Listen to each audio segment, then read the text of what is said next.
welcome to the Dallas Sports Videocast. I'm Troy Kirby along with Chris Yandle of Miami. Now, Chris, you've kind of helped change the ballgame. If I was going to shape what you've done, it's been more of a bridge of the gap. If I were going to look at what you've done, it's not that you don't do the traditional stuff, but some of the non-traditional stuff. Right. What are some of the non-traditional things that you've kind of done instead of just the box scores? Well, I think the main part is our job has gone from sports information to media relations. Now we're communications. We still need the media to tell our story, but now, because we're trying to bridge that gap, we're in competition with the media now. So the media is not always going to tell the sunshine and puppy dog stories. We want to tell the stories, academics, athletics, the personal stories behind the scenes. So we want to bridge the gap that way. But now, with the digital recruiting and the requirements of the coaches that they have on us, we're building daily collateral, daily digital content. On top of that, we're building game day content. So we're trying to bring the fan that maybe is at home, bringing them to the stadium and different elements. So we're no longer SIDs. We're now digital recruiting coordinators, content curators, but we're still trying to figure out what the next step is because there's so much stuff ahead of us. Which brings me to one of the points about SIDs is they tend to be viewed as the general secretary, and I don't mean that as a slur. It's just how they're usually paid, and really they're part of the furniture. How do we get them out of that kind of thought process, not from their side, but so much administration? That's a good point because SIDs have long been the historians, box scores, writing the recaps. It's the responsibility of all of us at each individual schools to position ourselves in a different light. Miami communication and marketing, the lines are very blurred. Marketing may do some communication stuff. I may do some marketing stuff. Whether that's good or bad, it works for us. And you're going to see more and more schools do that. But now you have to get away from those traditional SID roles because at the end of the day, we're public relations practitioners. We have to realize that is our main focus, but we also need to take care of the general responsibilities that have been in our profession for the last 50, 60 years. But in order for us to progress as a profession, we need to understand public relations and communications and accepting the digital role and the social media role. That's what's going to take us to the next level. So when we start accepting those roles and realizing, hey, what it was 50, 40, 30 years ago, that's not going to cut it anymore. So we have to be willing to accept that. And the mentality of just putting out a press release. You now are, as you said, the media. Now you have all these different platforms. How do you keep up with that? Because it's great to say, yeah, I'm young and I can do Twitter, but now there's Twitter, Facebook, Pinterest, LinkedIn. There's 40 other things that I can't even think of that haven't even been invented yet. You can't just walk into a room and say, I'm going to do this. There has to be strategy. We have a communication standards handbook in Miami that I brought with me. Lays out social media strategy, daily communications principles. Here's what works for us. Here's what we're going to focus on. Here's where we want to go. We're going to start changing our vision at Miami, taking it from the gray area between old SID and new SID and bridging that gap to more digital recruiting and helping the recruiting aspect. So we'll still do interviews, media relations, those traditional aspects, but we're the gatekeepers, but also digital is a new frontier. We're all learning it the same way, but we still have to hone our traditional skills, but we have to make it better. That's the only way this profession is going to get better. I wish I had the answers. The next 5 to 10 years are going to be critical for us because, I could be in a different role in 10 years, no telling where this profession is going. You are at a school that is a traditional powerhouse. It's been very good at basketball, very good, of course, at football. Does that tradition, though, sometimes block wanting to do new things because nobody wants to upset the apple cart, at a general standpoint? I see both sides of it. Luckily in Miami, our fans have an insatiable appetite for new things. So we have the open classroom to pretty much do whatever we want. And if it sticks, great, we run with it. If it doesn't, we chalk it up, we learn what didn't work, what worked, we move on. I don't think it's so much upsetting anybody. We accept the past, we love our tradition, but now we're switching our focus to the future, and that's what we mainly focus on. When you go into a situation, how do you ensure that you're doing right by a school when you're the new person in town? Because some of these people have been around 40 years and in the same job, and you're kind of, even though you have 12, 10, 15 years in it, you still are kind of a youngin' compared to some of the people at the same job. Believe it or not, I'm only finishing year 7 full-time. Okay. With me, when I got there in 2012, it's a new frontier. Look, first time I'd ever run an office. So I knew when I walked in the door, I wasn't going to have all the answers. And I sat down with my staff and said, look, This is all new for all of us. Let's see what works. Let's go with our strengths. And what doesn't work, we'll cut it out. But let's just get through year one. We'll assess. Basketball had a great year. We capitalized on social. We capitalized on digital. Football, we learned some new things. It was year 2 of Coach Golden. So we saw what worked, what didn't work communications-wise. The main thing, I wanted to earn the trust of the media. The media is not the bad guy. I'm not the bad guy. And for a long time, that relationship wasn't there. That was the first thing I wanted to do outside of my office. Make sure they understand, I'm here to serve you. We want to make your job easier. This relationship is super important. And then after year 1, my staff and I, we sat down, hey, ask me what worked, what didn't work. And then I'll tell you what I saw. Let's work on our positives, our negatives, our strengths, our weaknesses. Let's cut out the weaknesses. Let's make ourselves more efficient. And when we moved to year 2, we did a little bit of the same thing. And after year 2, we're starting to move in a whole different trajectory, which is exactly what I wanted. I didn't think it was going to happen after 2 years. I'm excited for the future, and we have a staff that buys into it. And every day is a new thing, and I can't ask for anything else.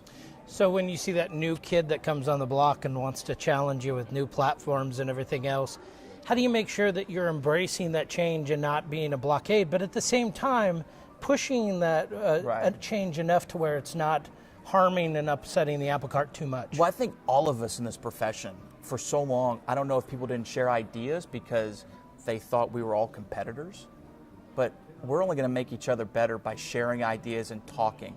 What works at Miami isn't going to work at Oregon. What works in Miami isn't going to work at Louisiana Lafayette or Marshall, where I was at school. So you have to focus on what works for you. Miami has a unique situation where we're looking at 10 to 15 different constituencies where we're focusing our energy and our efforts, whereas another school may only have 4 or 5. So I firmly believe in only having 3 or 4 social media channels and just sticking to them. I want to be really good at 3 or 4 instead of being mediocre at 10. I want to focus on our strengths. There's going to be a new social medium next week. If it works, great. If it doesn't fit our philosophy, our strategy, then it doesn't work for us. So when you were down at Texas, you're at Baylor, you're trying new things, you upset the apple cart for everybody because you changed over the box score and everyone made such a big deal out of it. And explain what you did with the box score, because everyone was traditional, just put out the same box score and nothing else. Yeah, at Baylor, I just wanted something different. I saw that there was something new in the horizon. I was tired of reading 100-page game notes and everything else going on. We started pushing the content envelope. We had blogs. We were really good at Twitter and Facebook. We didn't really focus on Instagram. We focused on those 2 elements, and that was a tribute to our digital guy, Brad Sheffield, at the time, and my boss, Heath Nielsen. But they gave me an opportunity to blog. They gave me an opportunity to focus on the traditional roles, and I started seeing things. I didn't like the direction we were going in. And when I was hired at Miami, I knew I could take that and run with it. Now at Miami, we've taken the box score and we've made that into an infographic. Now everyone's doing infographics. People see with their eyes. We want to be visually pleasing. 8-second time span. We want to make something they're going to click on. Boom. They're not going to read a game recap anymore. So we want to create content that's visually stimulating. And that's where the infographic comes in. And Baylor, we were just hitting that a little bit, and when I left for Miami, I've been able to take that to a different level. Isn't that one of the problems that we have in athletics is we're not hitting that immediacy of what young people want? Right. Young people don't want box scores or 100-page game notes. They want the young stuff. They want the infographics. They want the tweets, whatever. Is that really where we need to start looking at? How do we embrace the young culture? Because otherwise we're graying. The thing is, you said it. You need to stop thinking about what you would like. You need to start thinking like a 15, 16, 17, 18-year-old kid. And that's where our philosophy is changing now at Miami. We're starting to think like recruits. What do those kids like to see? They want to see pretty pictures, little text. That's where we're going. The 2-page game recaps, eventually they're going to start going by the wayside. You can have long-form feature stories, but recaps, 4 or 5 paragraphs. That's where the infographic came in. We don't do a lot of writing in Miami. We'll do feature writing, but everything is graphic heavy. We want to push the envelope. We want to make stuff that's digestible on a cell phone, on a tablet, because I know I won't read an article. What makes me think a 15, 16-year-old kid's going to read it? And so we're trying to change the traditional SID. Because 10 years ago, you got to write a page recap. You got to have a 300-page media guide. Now it's all about brevity, because you look at Twitter, in an instant it's gone. So now you have to think about quickness. You got to make sure this kid's going to see this or this parent's going to see it. That was one thing that you brought up just now that I think a lot of people who are laymen wouldn't understand. We had 300-page media guides. We had people that were going in a nuclear missile type of arms race, and they were going to put out, I think one basketball team had put out 600 pages before they cut it down. Everybody went extraordinary, and my thought is, did we even connect with the people we thought we were connecting with by handing that media guide? Did it even reach who we thought it was reaching for? You know, I don't know. Everything was bigger, was better. I remember being a student and seeing these big books. I thought it was cool content because there's a lot of pictures, a lot of cool stuff about the university. But now it's brevity. Those, not only do they waste paper, had a lot of great content, but you got to think about shipping costs. So now we're trying to think about what can we make in a digital format, like as a responsive website. Does it look good on my iPhone? Does it look good on my iPad? So we want something that within a click you can pull it up, but we want to make it short burst of information, because as Twitter's proven, it's 140 characters. You get more views with an image. So you got to start thinking 140 character chunks. So we want to put big pictures, little text, get the information within 6 to 10 seconds, get in, get out. So it becomes tough. Now you got to start really being creative, but that's the fun part. You're allowed to delve into a new environment, a new realm that wasn't there 5 or 6 years ago because we were still thinking traditionally. So, you know, even next year, I don't know what this is going to bring. I mean, that's the exciting part about this industry right now. And that's where, you know, I'm looking at you, and you say you've been at 7 years, but you've got enough experience. How did you get into this whole realm, and did you actually accomplish every kind of goal that you thought you have thus far? I got in it by accident. I was a student at Southern Miss in 2000, and I just walked into the SID office. I didn't know this industry ever existed. I got in. I went to Southern Miss only because it was sports management. It was the nearest one to my house. I said, you know, let's see what happens. I transferred to Louisiana Lafayette, walked into that SID office. That's where I started learning about recaps, media guides, being what a PR person was at that time. That's 2002. I didn't know I had a career in it. I ended up getting a GA spot at Marshall, and then it went from there. Everyone's journey is different. If you would have told me in 2000 I'd be an assistant AD at Miami, I would have laughed at you. I didn't think I had a career. Some doors have opened, and it's been fun. Each school I've been able to learn something new and take away something new to the next school. But I'm also looking at what other people are doing and getting to know other people and sharing ideas, because not all my answers are right. My staff will see something that we see from another school. How can we apply that to Miami? So, I mean, it's been a wild ride, and it's a hard story to recount and think that it's only been, 7 years full time. You actually did something that I've done, work at smaller schools and then progress up. We have a lot of people that just try to get in that big shot at the big industry, the first job. Is that really sometimes the best route because they don't get to do all of the creative things at the bottom level? That's a good question. Not everyone's path is the same. Personally, for me, I would rather start at a small school and learn everything. Louisiana Lafayette, we had 2 full-timers, and I was one of 3 students. I did all 16 sports in one capacity or another. I did football stuff, basketball, track, tennis. I learned everything over a 3-year span, as well as do media guides. Learning at a small school like that, you get to learn the ins and outs of everything. I think those tools and those skills make you more marketable for a bigger school. But hey, if you get into a big a BCS school as an intern or entry level, I mean, that's great. Build your own path. Your career is going to be whatever you make of it. And I've been fortunate enough. I started at 3 small schools, and I went to Baylor. Now I'm at Miami. It's been amazing, and it's whatever the opportunity presents you. And if you have a good opportunity, take it, because you never know when putting that foot in the door where that opportunity is going to lead you. You're a big time person on academics. Yep. You really feel that academics are important, especially for sport management programs. Yep. What do you think are some of the things that when they go into sport management programs, the programs need to do, but also the students need to do on that side? I think there needs to be a lot more practicum, a lot more in inner office. When I got my master's, I was a GA in media relations, so I got it in real life, and then I got the academic coursework. We try to find interns at Miami that are studying sports management. We want to bring them in. We want to give them real life experience. You can learn all the greatest stuff in a textbook, But if you're not in the trenches learning from us and seeing what it goes in day to day, you're doing yourself a disservice. So I try to tell our interns, learn as much as you can. If you intern for me in the fall, go intern in the business office or in football or in compliance or in development the next semester. I want you to be well-rounded, because when you leave here, I want you to have a love for what you do, because media relations may not be for you, but development may be, or another area. I want you to learn as much as possible and make it your internship.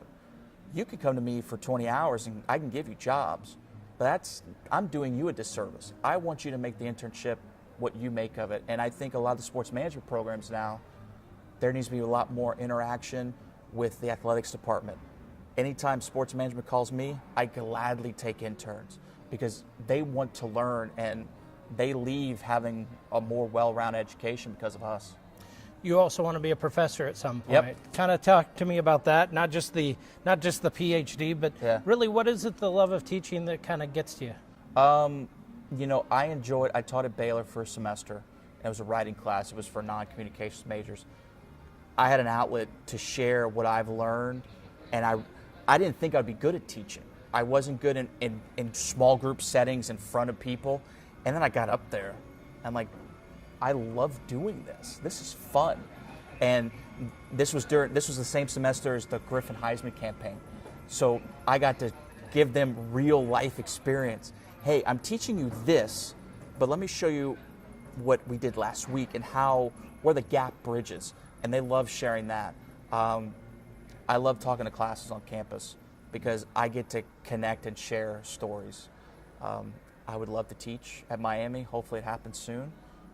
I'm looking at getting a PhD, haven't settled on a program, but I've always wanted to go back and get degrees.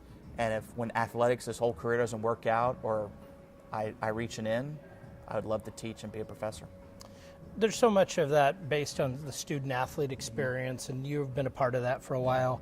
When you see these student-athletes that you've actually had so much communication with, what are some of the thoughts now that you see them, whether they're in the pros or doing great things later on? Is it kind of like a small, you're like a big brother, or like that kind of situation? Or? I would like to think I played maybe 1/20th of a role in helping them. I still communicate. Even my first year doing football in Miami, I still communicate with some of the pro guys.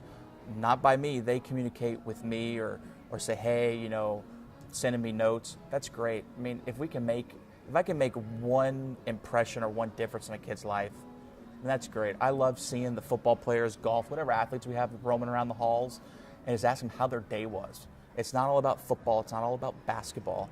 I mean, these kids are students. They are kids. So I think if you reach them on a personal level, that goes much farther, because their fellow students on campus only view them as a football player.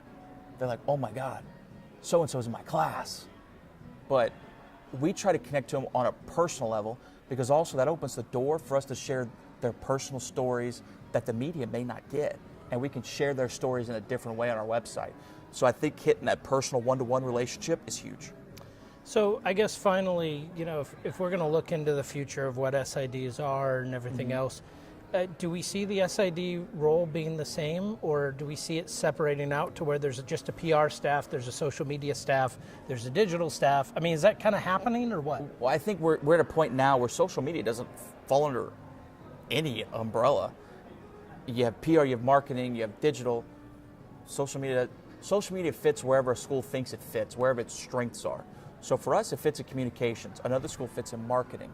I think in the next 5 to 10 years, you're going to see a severe shift in what we do. We're going to still have some traditional roles. At the end of the day, we still have to be historians and archivists and keep up with the history of the program, because in 20 years, whoever replaces me, I want to make sure they say, hey, he did a good job. I don't want to make their job more difficult. We're still going to have to keep stats. We may have to write recaps, but we're going to have to learn to tell our story in a different way. Is Twitter going to be around in 5 to 10 years? Who knows? What's the next big thing in 20 years? There's no telling, because 30 years ago, the internet was allegedly a fad. 10 years ago, Twitter and Facebook, they're not going to last very long. They're here until the next big thing hits. It's exciting. I don't know if I'll be around in 5 to 10 years to see it, but the new kids we have coming up, the interns in the future, the opportunities are endless. So you've got your own YouTube channel, Beyond the Why, and Yeah. I really enjoy it. I think Thank a lot you. of people do. Kind of tell me just on that end, you're building what they would call your personal brand, but is it more than that? Is it about teaching as well, that you're really getting somebody's voice out there? I think there's a little bit of teaching element. We don't have the opportunity to really share stories and share advice.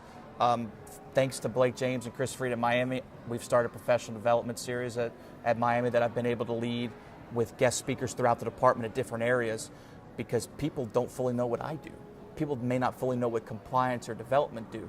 So you can share different things to educate, because we want to all climb the ladder. I want to be an AD one day. That probably won't happen, but that's a dream of mine. But we can all learn different areas, because that's only going to make us better. With my blog, I don't know why in the world I started it, because I hate being in front of the camera. I hate talking in front of the camera. I hate seeing myself on camera. But I knew that was a fear I had to overcome. And there's so many people in this industry that can share great stories. I don't do it for people to see my face.